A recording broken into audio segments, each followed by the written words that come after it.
You know what? First of all, your video send me, but let's welcome you to Pop Your Shit first. Welcome to Pop Your Shit. Thank you. Thank you. I I like appreciate you that title coming. now.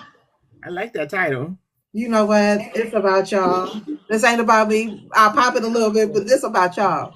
I like that title. So let me introduce you, if that's okay. Yes, ma'am. So this is the beautiful, the talented author, Mel Dau.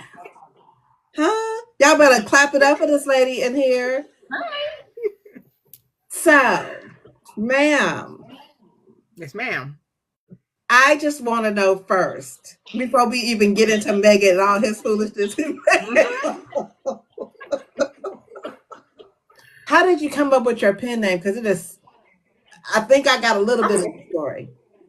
Yeah. So my pen name is short for Melvin's daughter. Okay. So the only thing what got me into writing was my dad, the death of my father actually. So I didn't even read urban literature until 2016, 2015, 2016. Never Mm-hmm. touched it. And then somebody was like, my dad was sick, he had cancer. Someone like, well, you should start reading. I was like, I'm not reading. And honestly, I was like, I'm not reading that hood ass shit. And then somebody was like, well, listen to it on Audible first. I was like, okay, I'll try it. So the first book I picked up was Wydea Clark's Thug series. And it was colorful on Audible. I was like, oh, like, I was like, oh my God. So I stacked my Audible up with all these black authors and stuff. And then who was it? Bree, her True Love book. She had like the first two of the series on Audible, and the third one was on Audible. So I was like, oh, so she gonna make me read? She really gonna make me read? So I went and I read the book, and you know how Amazon do. Once you read one, they start suggesting. So then as my dad got sicker, I started reading, to kind of fight depression and stuff. So the year before I started writing, I read 987 books. Oh, man. So that's how I got the nickname Book Plug, because I was reading everybody's stuff. So authors were coming to me. I was doing ARC reads and beta reads and stuff like that. So then Zatasha from Bookie on Facebook, she had asked me to write a short story. And I was like, for books, I was like, all right, whatever. So I wrote the short story. She reached out to me. She's like, yeah, I'm not going to enter your short story. So at first I'm like, oh, so you could have just told me I couldn't write. Like, oh, okay. So she was like, actually, I'm doing this to source for, I'm going to start a publication company and I want to sign you. I told her no. I told her absolutely not. I was like, I'm an HR professional. No, no, no, no, no. The reality was I had a suicide plan.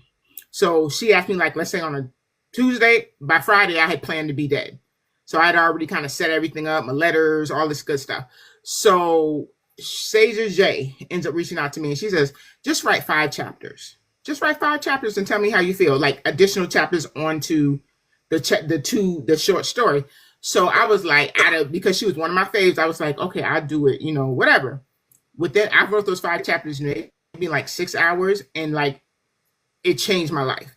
I realized, oh, like I could fantasize my dad in these books. Like all the advice he's ever given me through life, I can put it in these books.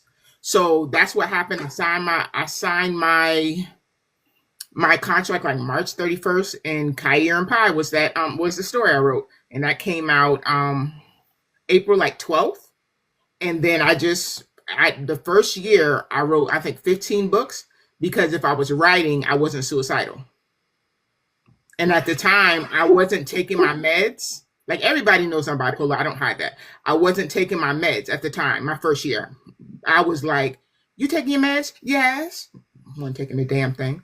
So I was writing. And then finally I did, at the end of that year, I had I had a suicide attempt. So they hospitalized me. I started taking my meds.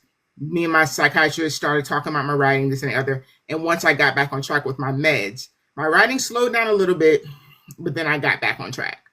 So, and I just been going since. Okay. I wasn't expecting all that, but ma'am. Yeah. But So, so and that's writing how kind of saved your my life. yeah. So that's why mental health is such a big part of my brand, because Right. literally, if it wasn't for you don't know what people are going through. No. And that's why I'm not secretive or quiet about when I'm struggling, when I'm this and when I'm that, because I remember being embarrassed about being bipolar, and those were my darkest days. So that's why I'm always, my pen game is bipolar. I mean, it's all in my branding, even how I write. Most authors can't genre jump. Like I jump genres. Like I Yes. might put out a paranormal, I might put out this, but because my mania crew is used to that. They're like, okay, she bipolar, so we don't know what we gonna get. And I honestly thank God he set it up. God set it up like that. Like, okay, we know we can't keep you right here, so we just gonna let you just do what you do and have you're gonna find your people. Everybody finds their people. I love it. Mm-hmm. When I mean, not for that. I understand everybody got to struggle, but when I tell you, Yeah, you probably have saved so many lives. yeah. I mean, that's where I got my author's purpose from. That my building fictional catalog will save at least one person's non-fictional reality. So, so there's a God lot of, working God's work. I didn't know I had I didn't know I had a purpose until I started writing, and it was like, oh wait a minute, this might be my purpose. Oh shit. So But it you was know like, what? I think as a black woman, period, whether we are bipolar or not, I probably got some stuff going on. And mhm. I'm just undiagnosed. However, for me, reading is my sanity. Right. I cannot I cannot do one more club just to be outside. I cannot do one more party with the same people that you see all the time. I cannot Anytime. do one more thing. Reading is my sanity. Whether it's the same genre or a different genre or not, it is my sanity. Right. Wow. Ma'am, salute. Look, I it's salute look, you. I'm just happy it saved my life. And I like, if a book can save your life, whether you're reading it or writing it, I'm all here for it. I'm all here for it because every time, like literally, and I'm not saying that I don't have suicidal thoughts, not necessarily plans or anything, but every time I think about something, I'm like, no, because your mania crew gonna be mad as hell. They're gonna be standing over your casket like, bitch, you didn't finish writing Draco. The hell is wrong with you? Listen, and anxiously awaiting Draco because I need to Like, know look, the foolishness of Draco. like, so you just gonna do this, and you promised us like $4. So yeah. So, okay, let's step back. Let's get Mm-hmm. into Mega. I know All there's right. other characters. I know there's other genres, Megan's but that man.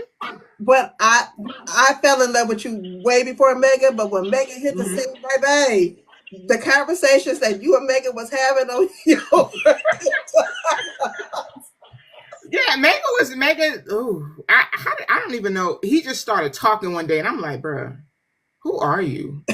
Like, what are you talking about? And especially like, and then what was funny about Mega is when I was writing him, because there's a lot of let's just be honest, there's a lot of spiritual undertone in all of that whole line. So, and that was not intentional. Originally, I was like, as I'm like, wait, what's going on? All these Bible verses, and mind you, my dad used to be a minister. My mother was like evangelist, heavily in the church.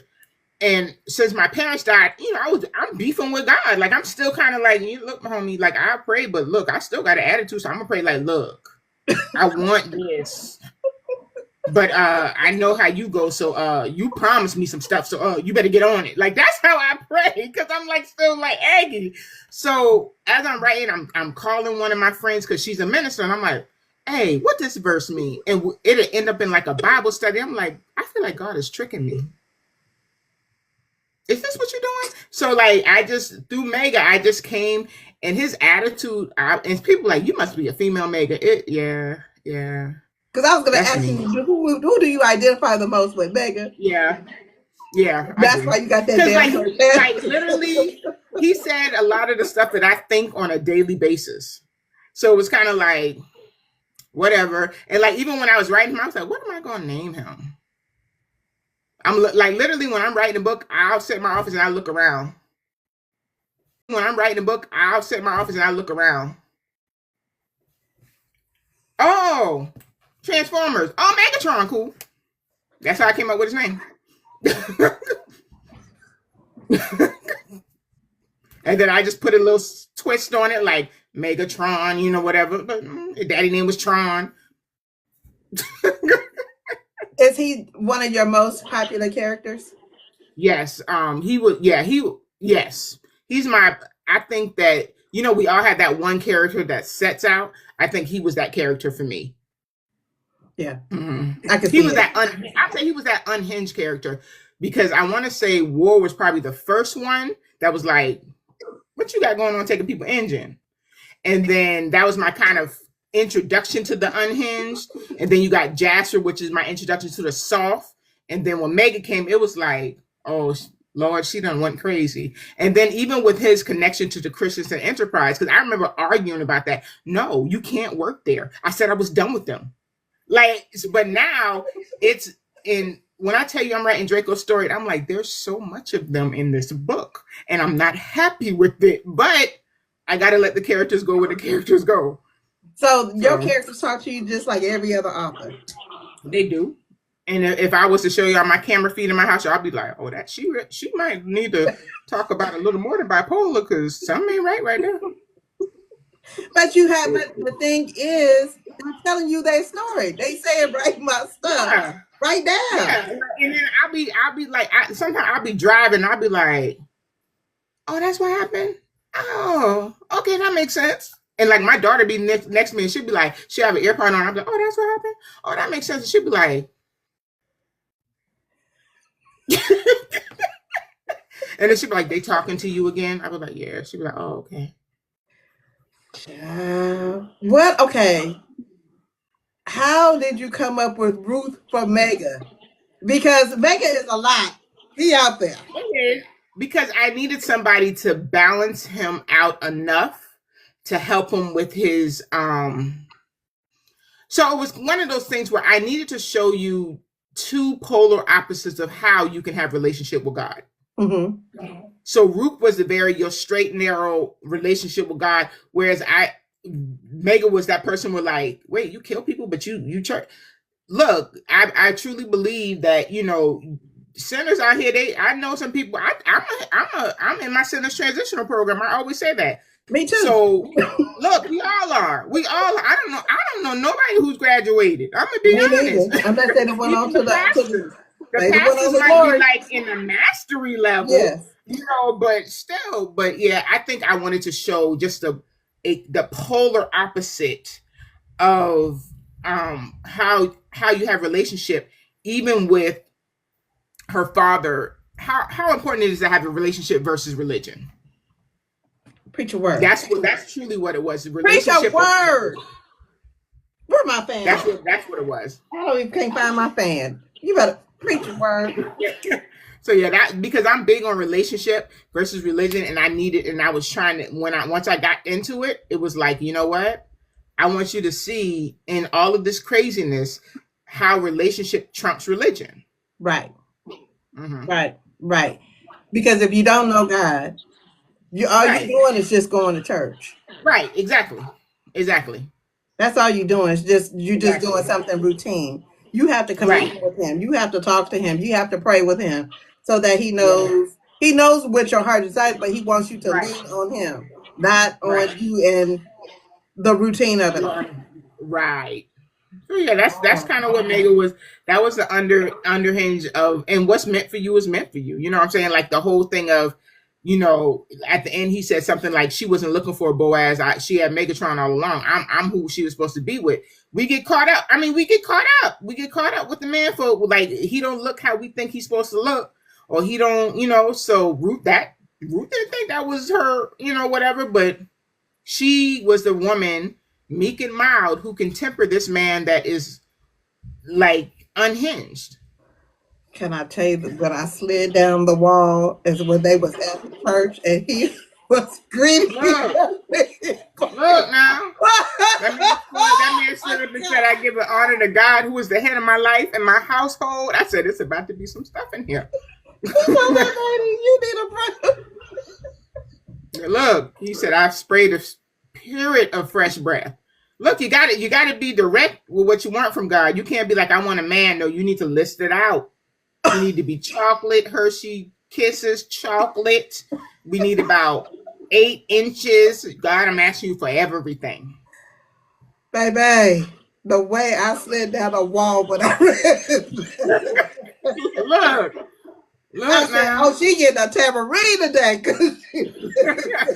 Look, look, look. That man said, I want my money back. Y'all not gonna kick me out y'all good church and think y'all gonna keep my and look, I'm like 18,000 is a lot of money. Like you gotta really that's It's a lot of money $8 in and tithe cents. and offering, man. I would have had attitude too. Oh, he said it's 18,900 or whatever dollars and seven It's something 70 cents. cents. Give me my 70 cents too. I want all my money. And they Money rounded it back. up. It was like, yo, they rounded it up. He was like, Megan's in his phone. It must be important, but come again. Look, Oh, we no. He out of line. They couldn't control Megan. They couldn't they control. wanted him out there back. They was like, you know what, just give him his money back. Hurry up. Could you imagine if he was like either give me my money back or let me preach a sermon? Ooh. They would have tipped him. They would have tipped him like, we're gonna tip you to get out. We're gonna give you 20 back just so you don't. Oh, the joy that I had when I met Megan. But it was Fiona for me. It was always Fiona for me. Fiona was absolute. And wait a minute, not with the bedazzling in the shoes. Love, love. Let me tell you something. So I never bedazzled in X shoes, but I have colored in X shoes, like drew on his shoes and like pretty pictures and flowers and stuff like that. I've done that, but I'm not good at bedazzling. I've done some things. You lived a life. Yeah, look, because there was a time that I was undiagnosed bipolar. So I didn't know. Everybody just thought I was crazy. And then now when I got the diagnosis, I was like, that makes sense. Okay, Look, now we can proceed. if you ask the college people about me, they're gonna be like, when I got my diagnosis and started being vocal about it, people from my college was like, I thought you was just crazy. That makes so much sense. But I love how you use humor. I mean, you tell the truth, but I love how you use humor to explain what it is. I like the humor that you use in your books when it comes to that, so that it's not so daunting. Because it's not. Yes, I mean, it's daunting enough, and if you're just always so serious, then people are not going to really take it in. I love how the humor that you use when you talk about it. yeah, humor feeds the soul. So, and you don't want to, I like it's a balance. It's a tricky balance of laughing. Oh my God. So it's like that. Trust. I was so scared with Trusting the Dark because I was like, oh my God, I'm so scared. But there was still the humor. There was still Mega was still going to be Mega even in his dark time. So and I think that's important that I'm a comical person. Like I just have this dry humor. So I'm that person where it could be something like horrible, and I'm gonna find something to be like, oh, okay. It's just like, so that's what I do, and I know a lot of the topics that I want to talk about, they are heavy topics. So, and I don't want you to think you're reading some kind of self-help book, Right. So, yeah. But when I tell you, I always learn a lesson in your books. Always, always, always learn a lesson. And then I read some of your little erotica books, ma'am. And I hate writing intimate scenes. Like literally hate writing. It takes me so long. It takes me like 2 days to write an intimate scene. Ma'am. I hate it. You might hate it, but you got it. Look, and then, well, I mean, so let me tell you, I wrote one book and Rita came in there. She was like, you didn't do a lot of anal this time. Is there a problem?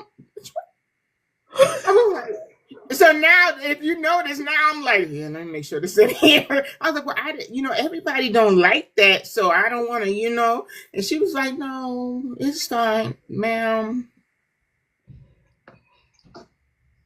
Your team, you and your team, girl. This little hat want to come out so bad, but what's up under here ain't cute. I'm trying to hold it on. I'm trying to hold on to it. So Are you one of those people that can read and write at the same time, or do you write and then you can read after you've written whatever you've wrote?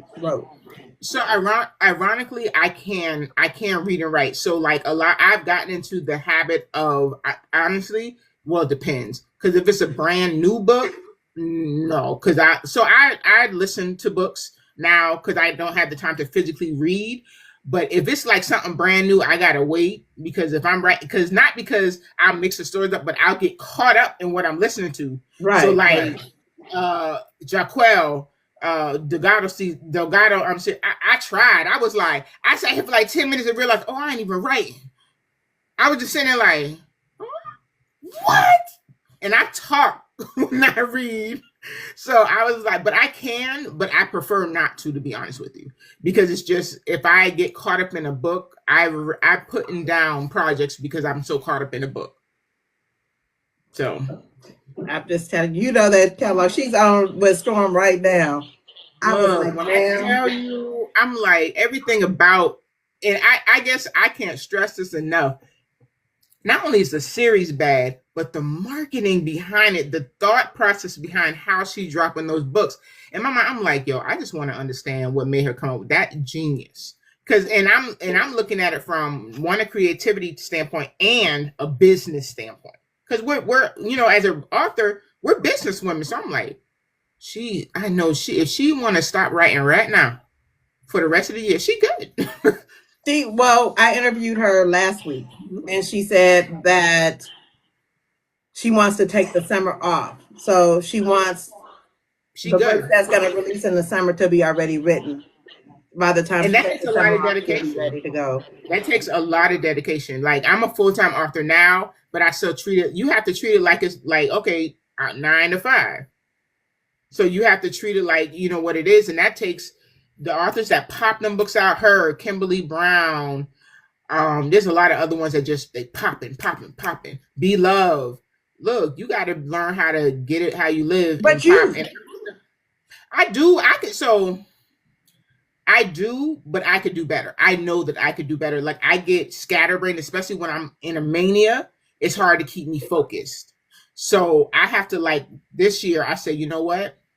You're gonna have to get on your grind. You're gonna have to block everything out, especially for the first quarter, because I like stacking books, meaning I'm popping them out. So if I have an off month, I can kind of not be too, And then honestly, I just have a lot. I'm very heavily involved in my sorority, so I have a lot going on. So I have to like give time to that. We have a regional conference. I sit on the board. I do all this stuff. So all of that combined together, this is what I love to do, and it's my job. But yeah, it's a lot. so you are, what sorority are you? I'm a Zeta, blue and Are white. you a Storm sorority sisters? No, she's a sitting Emerald. Oh, okay, okay, okay. So But we you both and blue, you and but she's blue Tati, and gold and blue and white. you and Tati. Is she Zeta or is she Sigma? Who is that? Tati Richardson? I'm not even sure. I think she's Zeta. I think. Because we're blue and white. Storm is blue and gold. Okay. So Okay. yeah. Girl, I'm just saying, I thought about pledging, I mean, if you look, we but that if was you, eons ago. well, no, if you got that degree, you grad chapters are always open. D9s are the we're all like a lifetime. So if you I got that know. degree, you're I'm getting interested. I'm getting talked to. Okay, come on now. Where I'm I getting don't talked care where to. you go. Yeah. I don't care where you go. I mean, all of us have the same principles at the core. Yes. I'm not going to say that Zeta is the best. Zeta is the best. Um, but I love all my D9 sisters. It's a great thing. I love being involved. It keeps me on my edge as far as business wise and networking and things like that. So yeah. Yeah, I'm being talked to. But we're gonna leave it at that. Yeah, Uh girl. so out of your catalog, Mm-hmm. who's your book boyfriend? Who's Good your God. book who's your book husband? Who's your book boyfriend? And who you sliding with? Book boy. Book husband. Damn, that's hard. So honestly, War would be my book husband, Mm-hmm. and Mega would be my book boyfriend. Wait, no, Who you I might as sliding flip with? that. Who I'm sliding with? Mm. Look, I got so many characters. I'm trying to remember who was who. Um, Probably Asher. Okay. I like Asher. I like that Charleston. Well, clearly all of them. Now that I think all of them are really from Charleston because we're from Charleston. Technically, Cortland is made up, but it's Charleston. So I guess I like Charleston men, and I'm from Charleston, so I guess I went home. Okay. Okay. uh, what Oh, book? I take that back. Okay. Mason is my husband. Mason's from which book? He's from Summers Howe. Okay. He's Centaur. Okay. Okay. And you still going with Meg as your book So boyfriend? I'm actually go with War as my boyfriend. Mega as my slide. Oscar Raymond. Mm-hmm. Megan made the cut. Yeah, Mega, but he got to be the slide. Like you can't, I can't take too much of Mega. Like he got to be the slide. Mega is funny. So is Draco worse than Mega? So no, so here's the thing about Draco. Draco is because he's psychological. He's calmer, but he's how can I say? He's a calm crazy. So he's almost Ned, and Ned's not dumb, but he's Ned but smarter.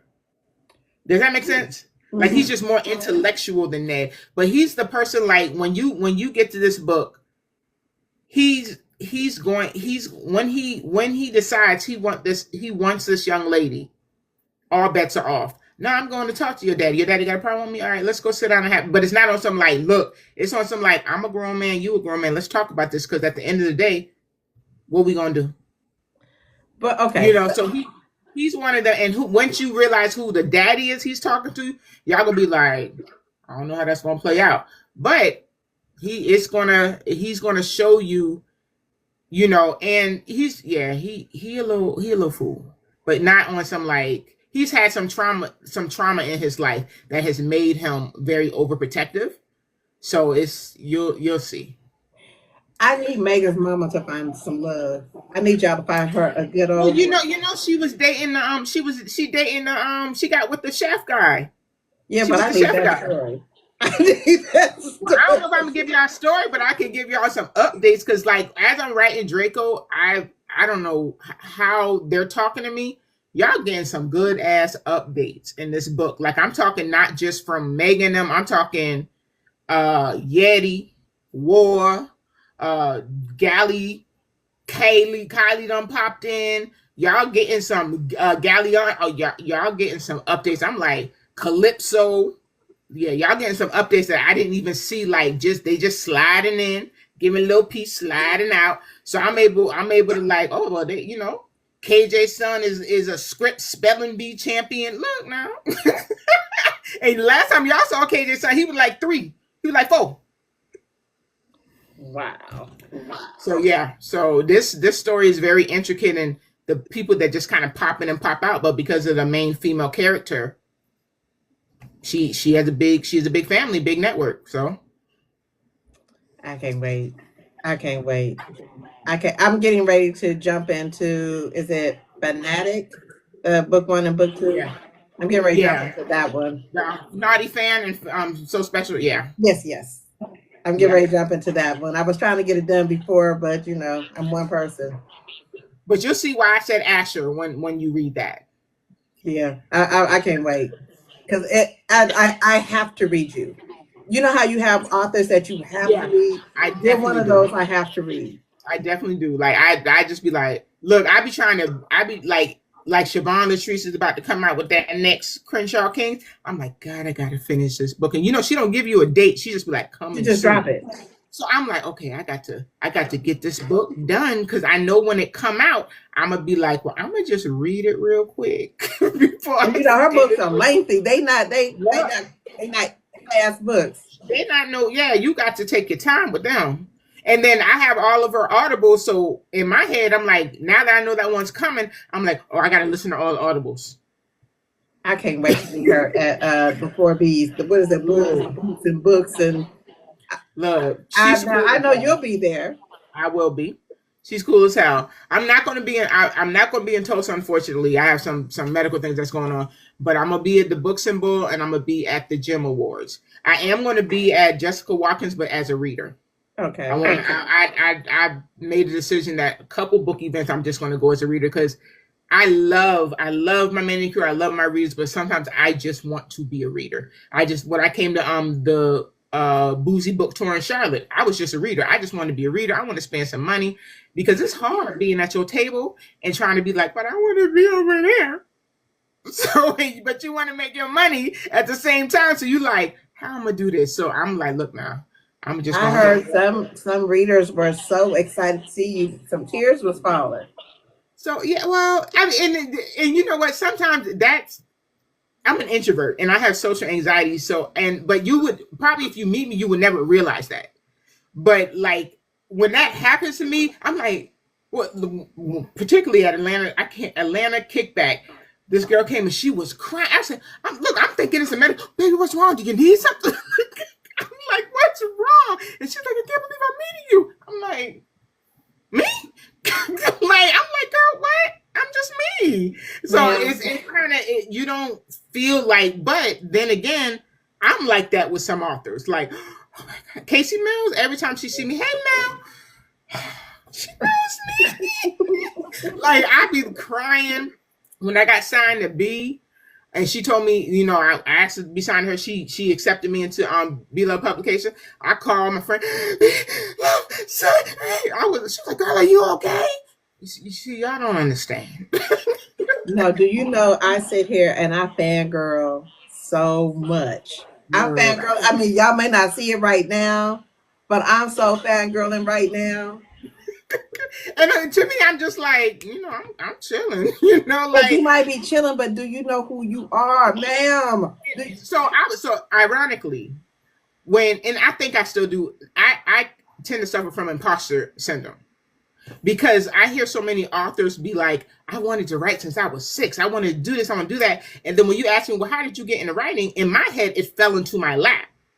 It's not something that I ever did. I never wanted to be a writer. Never thought about it. Never had an ink. I didn't know what I wanted to do in life. So for me, it's like there's all these authors who aspire to do this, and I'm just like here, like oh, it just fell in my lap. Something I'm great at.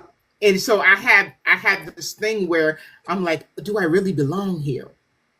So I do deal with that. I deal with that a lot sometimes, and I have to fight myself to be like, give yourself your kudos because you're getting what you need to get out there.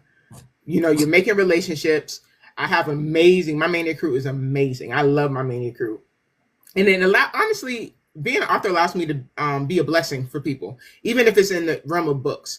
And it may sound stupid, like even when I do these sales, 60%, 70%, I just love doing those because I know how expensive books can be. And as long as I can make my profit, even yeah, it's a profit margin. Why no? It's a fun one.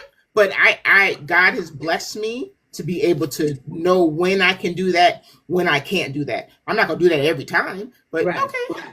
You know, doing my full book raffle, like my full catalog book raffle, you're getting a Kindle, you're getting a stand, you're getting a remote, all of my books, you're getting all this other stuff. But yeah, the raffle tickets are $1, but still somebody's going to win all of that stuff. And I plan to do that every single year. So that catalog is just going to grow and grow and grow. And I'm like, that idea came to me and I was like, God, you tripping. I was like, cause like my daughter, like I'm grandiose.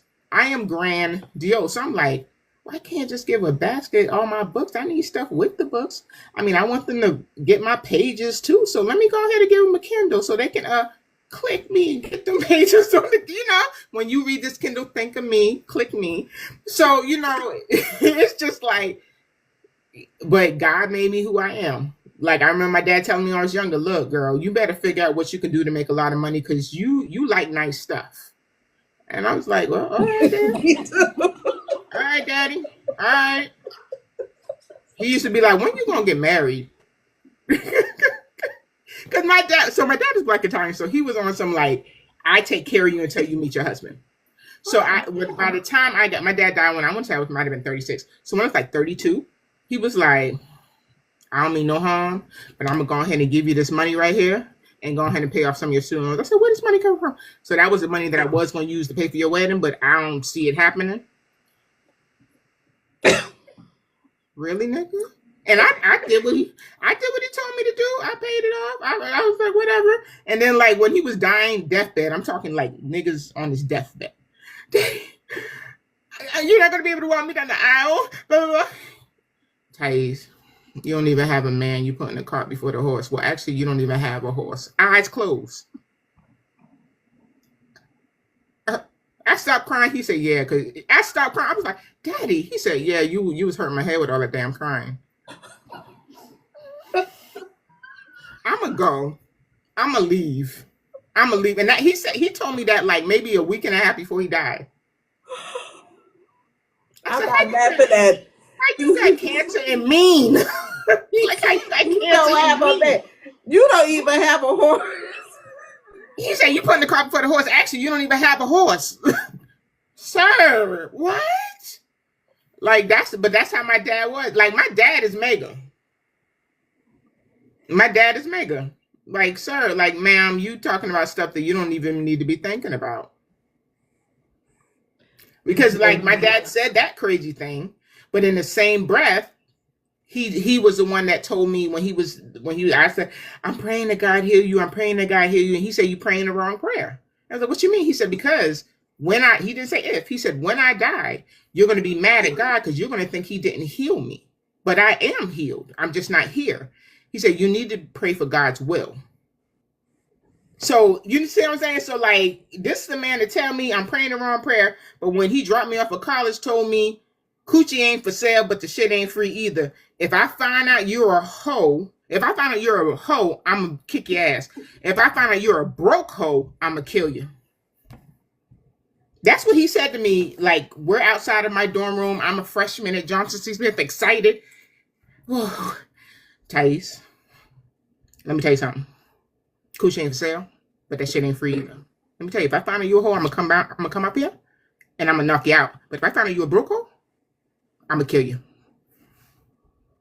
I'm a virgin. I have no idea what none of that means.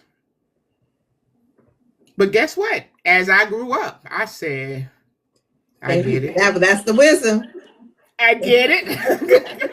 I get it. But that's the same man that'll pray a prayer with me. But do you find that you do that with your daughter? I do. Heavily. I do that. I do that. It's just something that's in me. Like, I will have these real conversations and I have to watch my mouth sometimes with her because she's 20. So look, when she turned like 19, I said, Santi, you can curse around me as long as you don't curse at me. Baby, why'd I open them floodgates? It's like she was waiting on her life. She was waiting. Let it go. The only reason she crying now is because I told her I was going to be on podcast. If I had not told her that, y'all would hear in the background, she'll be watching. Man, I know this motherfucker ain't. She Charleston. I know this motherfucker ain't did that. Whatever. You better than me, baby. These heathens I got. That's her in the comments. Hell yeah. I'm telling you. Listen, these heathens I know, like, if my son would be like, okay, Mom, permission to cuss. I just have to tell you how it was said to me. Permission granted. That's their permission. Yeah, no, she just go ahead with it. She'll be like, she'll come home from school. Right? Huh? She's an adult, right? Yeah, she's 20. Okay. Yeah, she's 20. She lives with me. She goes to Winthrop University in Rock Hill. She'll come home from school and be like, Mom, let me tell you what this motherfucking professor did today. Why you had to be a motherfucker? Why you had to be all that? Because that's how she felt. That's how she, and then she's like, he a drunk. And I'm like, Sandy, she said, no. He said that. I ain't say that. Wow. I'll be like, okay. Yeah, it's interesting. Child, the ways of our children, but as long as they respect you, that's all I care about. For me, you got to respect me. Look, she's not. Yeah, she's definitely she helped especially since she's been here. She's been a great help with just everything Mel Dau. getting the book. She does my inventory or whatever. She's my first employee officially. My 1099 employee. So I feel good about that. I feel good about that. She on the payroll officially. Like I'm doing grown up things. That's it. That's it. How okay, for some authors who want to be full time, how do you become full time? So I'll be honest with you. I had shoot that honestly that fell in my lap too. Now that I think about it. So I never thought I would be full time. I used to tell people, "Oh, girl, I'm never leaving my job unless like Tyler Perry or Oprah or Daniels come and say we want to make something a movie, Peacock something." Um, I last year January I hit the ground running. I started being real focused, and my royalties just started staying kind of steady. Which I didn't know. Something was like, you got to do this. You got to do this. Again, the big G knows all. In March, I worked in HR. I worked in HR for 15, 16 years. So in March, my company decided I worked in the contingent workforce space. So like temporary workers.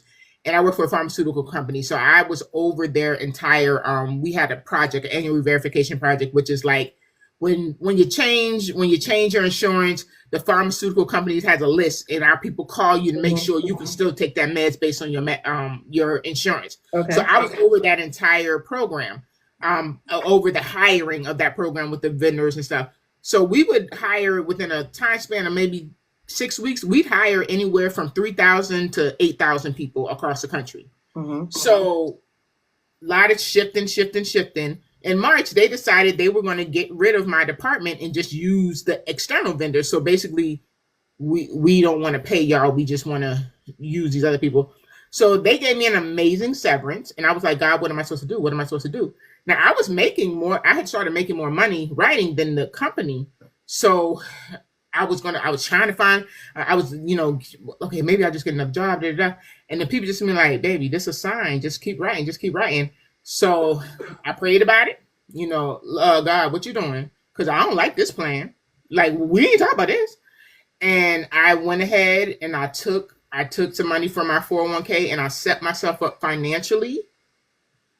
And I said, I'm gonna try, I'm gonna do this thing. And 7 months later, I'm doing better than I was. I'm at more peace and doing better than I was back then. But I think for me, the dedication and the financial planning was what was most important.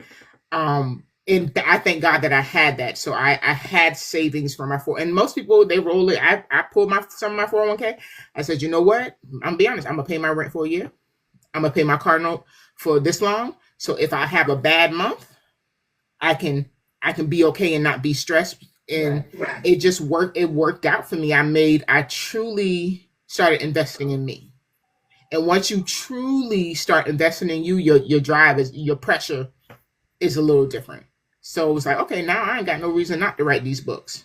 If you was banging them out when you had them people job, you ain't got them people job. You don't got to worry about that no more. You don't have to be on social media and watch what you say because you don't want the company to get something. Bitch, I work for myself now. So what You you say gonna do? whatever the hell you want to. And I said once, and wait, 7, 8 months later, it was the best decision I made to say, you know what, stop. Let's do this and let's trust God and see where we go from this. And I've had the best, literally, all these audibles that started this year in January. I Wow. just started getting audible deals in January, and I'm at a point now where I'm getting some of them before the book release. Really? Yeah, trusting the dark, pressure cooker. I got those before the book release. Wow. And the reason why I asked that is because a lot, like for me, I just started my Booked and Busy brand Mm-hmm. probably 3 months ago. I have aspirations to write, but I don't know if that's where I want to be. Mm-hmm. And there's a reason because I feel like I have the podcast going on. I also have some other businesses outside of uh, podcasting where I feel like it might be a bit more beneficial for the book community as a whole. Right. how how do you stay sane when you be like, okay, well, damn, I didn't give up my job. I, Planning, planning. A lot. It's a lot of planning. You have to have a plan. Like even when God tells you to do something, all right, leave your job. You may not know the plan, but there is a plan. You know what right, I'm saying? So I would never tell somebody just quit your job. No, baby, you got to have a plan, baby, because these bills got to get paid, right, and you have to. So you have to be intentional. If you know, okay, hypothetically speaking, you know by the end of the year you wanna quit your job and write full time, do whatever. Maybe every paycheck, put some money to the side, put it in a high yielding checking account. You know what I'm saying? Certain little moves like that make the difference when you want to be comfortable. Every time you get your royalties, try not to live off those royalties. Put them in a high yield and say account to let it build up. Whatever you need to do. When you get to, I never outlined. I never used to outline my books. I just free write. B was on us. Y'all need to outline it, and I was like, outlining is too constraint for me. And I found an outline that works for me. Now I'm sure nobody else outline look like mine, but I found something that it's not even an outline. It's just like I go in chapter one. I just say what I want to kind of happen, what kind of generally is going to happen, and that's it. And then I go along the line. So that has helped me speed up and keep my mind together more, because before I just be all over the place, like, what's going to happen next? Okay, I'm gonna take a nap and wake up and see if I get the next part. But now by taking the time to do that, I can knock out the outline. Even if I don't do the whole book, I might, like Draco. I think I got down to five, chapter five. But there's enough in all of this just to have chapter five alone. That's probably going to be 40,000 words. So, it's just the planning behind it, knowing what you want to do, whether you have to put things on your calendar, whether you have to, I use my calendar religiously, tell you, have the goal and set the goal and let it be measurable. It has to be measurable. If I know if I want to make this much this month, what kind of book do I need to write?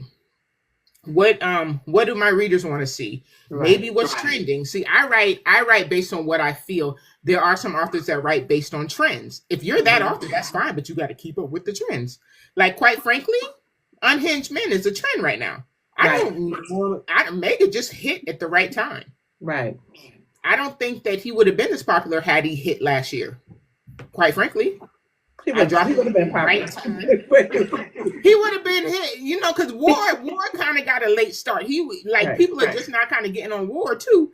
And I'm like, and in my head, I'm like, the engine thing, my daddy did that to me. So it was kind of like that. That's a true story. It just went in a parking lot at a restaurant. I went to be hot in college, spent the weekend with a man. My daddy came to school. I wasn't there. He took my car to a shop, had them take my engine out, towed it back to the dorm. I got back to school on Sunday thinking about to go somewhere. Got in my car, would not start. Now, I ain't think to look under the hood. My car won't start. I don't know what's wrong with it. I don't know what's wrong with it. Called, Daddy, my car don't work. He was like, well, what's wrong with it? I don't know. It's just not working. He said, well, pop the hood. I popped it. I said, Daddy, there's a hole in my car. He said, what you mean? Like, where the engine's supposed to be? He said, yeah, had that nigga you was with this weekend fix it. He said, you out here partying with niggas on the weekend and you on academic probation. So how about this? You get your GPA up and I'll give you your engine back. I said, well, you can't keep the car parked in the parking lot like this because they going to tow it. He said, I already talked to your dorm director. She said it's cool. So you done got the dorm? Mama Mills? And my car stayed there the whole semester, and it was after our grades came out. He put the engine back in the car. Oh, yeah. It sat there the whole, and that was the nice thing he did, because like a month before that, he came to the club and had my car on the jack. I thought my car stolen. He put now mind you, I'm 43, so that was like early 2000. We was backing it up, Yang Yang Twins, all that stuff. It's the let out. Everybody in front of the club. Where's my car? This F-150 with spinners riding in front of the club with my car on the hitch. And my daddy sitting there. Everybody looking like, what the fuck going on? He get out, get your ass in this car. Out here on academic. You tell these niggas you on academic probation? Ain't nobody want no dumb bitch.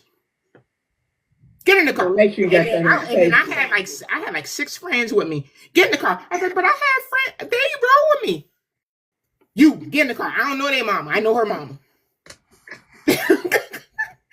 And that was before cell phones was real hot, but somehow that thing got back to campus real fast. Oh yeah, my daddy will embarrass you. He embarrassed me, and that was a month before he took my engine. I guess he was like, "Look, I'm gonna just take." I'm like, "Why you saying take the whole car?" He said, "Because I want to." No, I'm gonna teach you a lesson. Yeah, he said, I want you to see the car to know you got to go. So, and I lived that life. Like I have like stuff on. Like sometimes when authors put up like how many pages read they have a month, I crop it, print it off, and put it up there. Like that's a goal of mine. Like sometimes you got to use people's achievements as a push for yourself. Like, you know what? One day I'm gonna be there and I'll be like, gold thing, take it down, new goal. So, and I do that often. I'll be like, yo, she on. So let me figure out how I can get there. And everybody's path is different. Wow. But what that makes you, do you feel like that makes who you are today? Yeah. As driven as you are? Yeah. So I've always been a giving person. My dad always taught me, you give what you want to receive. So if you're heartbroken, heal someone's heart. Help in the assistance of healing someone's heart. And that can eventually heal your heart. If you're hungry, feed someone. You know what I'm saying? So just things like that. So I've truly believed if I bless you, I'm gonna get the blessing, whether it's from you or somebody else. So when I give free books, or when I do these mega sales, I'm not hurting nobody. I'm not hurting because I know that I'm gonna get it back tenfold some way or the other. Whether even if it's through just word of mouth, somebody saying read her books. Because I love when book clubs reach out to me, and I'm always like, hey, if it's virtual, let me know. I'll hop on. Just tell me the date. I don't need the will you know how much. Girl, if it's virtual, I'm there. I mean, it is what it is. So I just really believe to get blessed, you have to be a blessing, and it has to be pure. I don't need you to know that I did this for you. I don't need you to put no post, none of that. Just if you need me and I got it, that's how I am. I'm like that in my city. Like my boyfriend hates it, but I'm like, I see a homeless person, I'm that person that's going to give him $20. That man could be getting crack. That's not my business. I gave it from that's not for you to decide for you. I gave it from my heart. Right. So that's up to him to figure out if he gonna bless his stomach or he gonna bless his foolishness. Right. So I've always been just a giving person, you know, because it don't hurt nobody. It don't hurt nobody to be a giving person in my mind. Now I don't overextend myself, and I know when not to. You know, I'm not foolish, but you know, it don't hurt nobody. Wow. And even in I love supporting businesses, black businesses, like people like. I'm a true consumer. So if you say, okay, I'm doing this, I'm doing that. Okay, like some people come to me sometimes, hey, can you mention like my business in your book? Sure, I'll even do a hyperlink. I don't need a kickback. You know, that's especially if I've used your product. Oh yeah, I got so many people in these books that I done had like, look, bro. This right here, go holler at this restaurant, go holler at this person, go do this, go do that. And it's just, I want us all to win. So sometimes you got to plug people to win. Oh, you just stole my heart. I mean, it just is what sometimes you got to plug people. Once you find, you know, somebody even, you know, you as an influencer, like it's important for me to have a relationship with you. You know what I'm saying? Like, you don't have to read any of my books. I don't care. But I still want a relationship. Right. Because you may have a book that I wanted, like, okay, well, she talking about this book, whatever the case may be. And I've heard authors, well, she don't ever mention me, so I don't like her. You just because they don't mention you don't mean they don't read you. For every person that talks about reading your books, there are about 20 that don't. So you got to say hi to your secret fan club. I'm not that. I mean, I'm just being honest. There are some people, even those people who, and that's why I never mention haters and this, that. Let me tell you something. Somebody who talking trash about you is reading your book. That's it. Because of whatever influences they talking. Baby, talk, but read these books. Read these books. Yes, give me them pages. Give me them pages. So I just yeah, like look, and that's why I say if somebody puts a bad review on your book, all I think is they had to read the book to review the book, so I got paid. And it's not the majority, you know what I'm saying? It's not like, oh, I don't expect everybody to like my books because I'm not for everyone. How do you deal with the reviews that may not be so kind? So I'll be honest with you, I don't see them. So when I look at my reviews, I only look at my reviews for up to maybe a week after a book comes out. I go to the review, I click on 5-star, most recent, and I utilize those for marketing. Now, if it's a 1-star review, if I see a 1-star review, first of all, I know for a fact ain't none of my books 1-star, so I'm not even going to entertain that. I'm not even going to entertain that. Like, and then you have to know who you are, and I'm not going to entertain that. But as far as now, because I've gotten my readers in Mania Crew and even new people, if there's something wrong with my book and it's on something, I've had people inbox me and say, hey, I don't know if you've realized this, but da-da-da-da-da. Oh my God, you're right. I appreciate that. And I can fix it. I did that in Charleston Love Story. I messed up humongously in one of them books. Like, Trail and Tay were first cousins before Justice's Rose came out. And I didn't realize it until the reader said, you nasty. I was like, what? How you got first cousins together? I said, what you mean? She said, Trail is that boy daddy, that boy's child. And oh my God. In Justice's Rose, I fixed it and it built a whole nother storyline. So I made a joke. I was like, well, dang, even my errors are correct. And people like, yeah, if you read, and like, that's why I tell, and people still say something to me like, if they cut, you got to keep reading. You got to keep reading. You got to keep reading. So and when I tell you, I was mortified, like, oh my God. And once I fixed it, I said, look, that birthed a whole new storyline with his governor daddy and all this other stuff. So, I take constructive criticism very well. And a lot of that comes from my HR social work background. Is there a difference? Can you tell the difference when a reader is rating for opinion versus constructive criticism? Because it's to me, I'd be flabbergasted sometimes. It's like, generally opinion is, I didn't like this because it moves slow, blah blah blah. But constructive, I have like, it's almost like, I've been in HR all my life recruiting. When you look at a resume, there are keywords that you look for. So when I read reviews, there are keywords that I look for to dictate whether it's constructive. So if I see things like character development, plot, certain keywords, then I really pay attention. I pay attention to all, but I really dig in and be like, okay, what's this person saying? There was a hole in the plot. The character development could have used some work. And I read all of my own books. So it's like, okay, well, let me go back and read this book and see if I can kind of identify. Right. So I just look for, there are keywords that I look for in reviews that, okay, let me use this as constructive and see. Y'all hear that little boy upstairs? Y'all think I be lying about that little boy? Y'all, tell me y'all. Oh my God. I hear him. I feel like he's just going on, but you don't want to be like, what's going on in the interview? He must have just came home like I did. Oh my God. Y'all think I be playing when I be putting these videos? I don't. But yeah, I look for keywords the same way when I used to do resume. Like when you turn your resume into companies, they generally have software that sucks out words. I do the same thing when it comes to reviews. Wow. Um, do you feel like you've reached the level of success that you are seeking?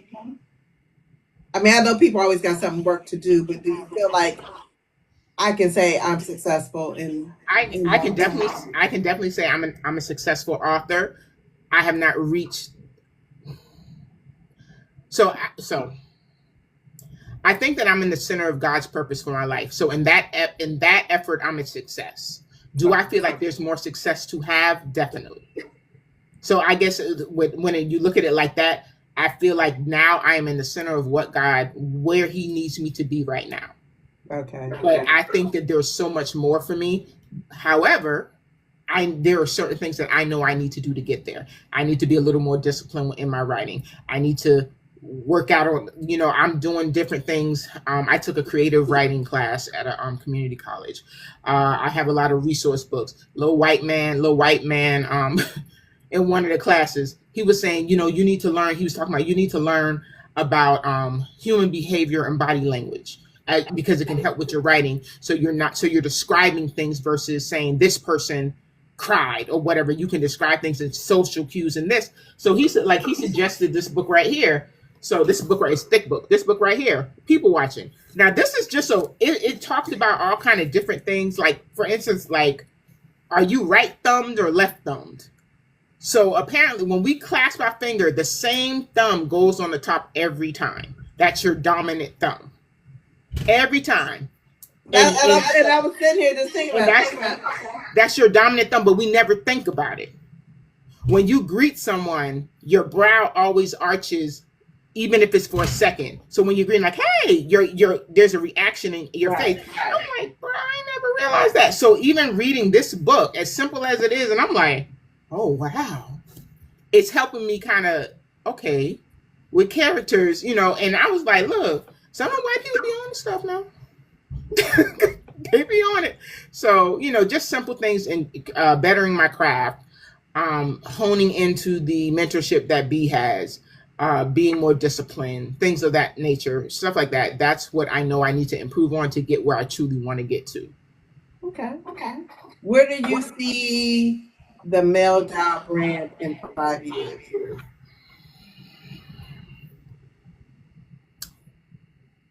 Whew. Definitely a bigger readership. I wouldn't be mad. I wouldn't be mad if a little Peacock book the movie deal kind of happens.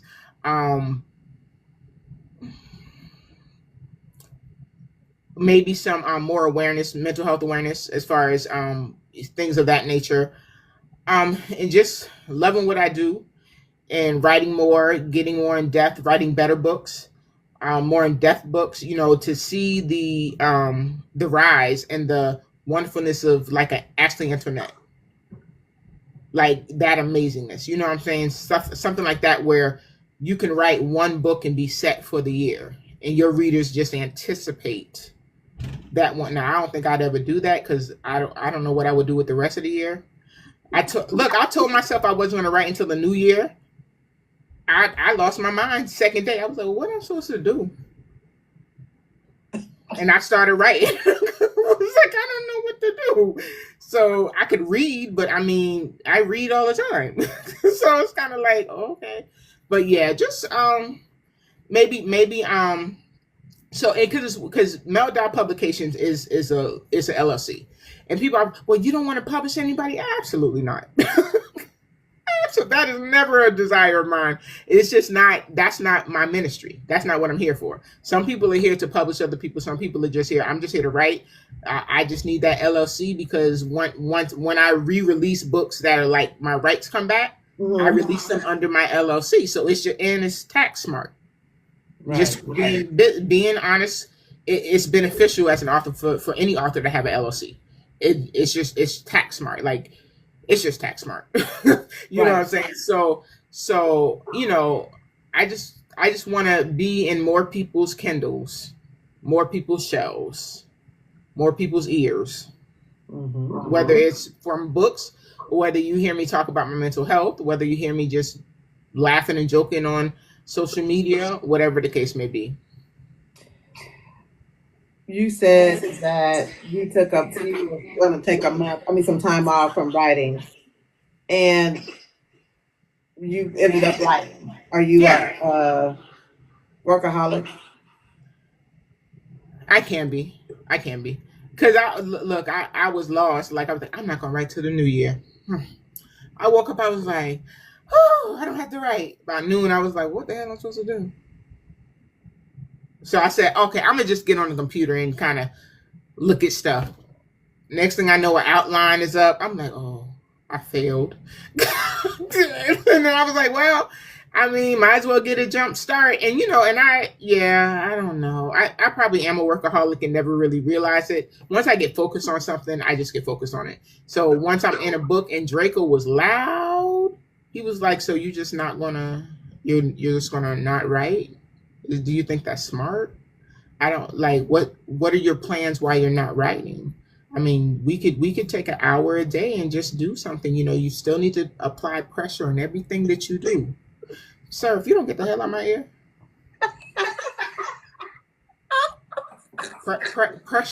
pressure doesn't take a day off unless it needs to rest. You're Right. well rested. You slept until 2 o'clock today. So has Vega's voice quieted in your mind? He said all Oh, he's gonna say.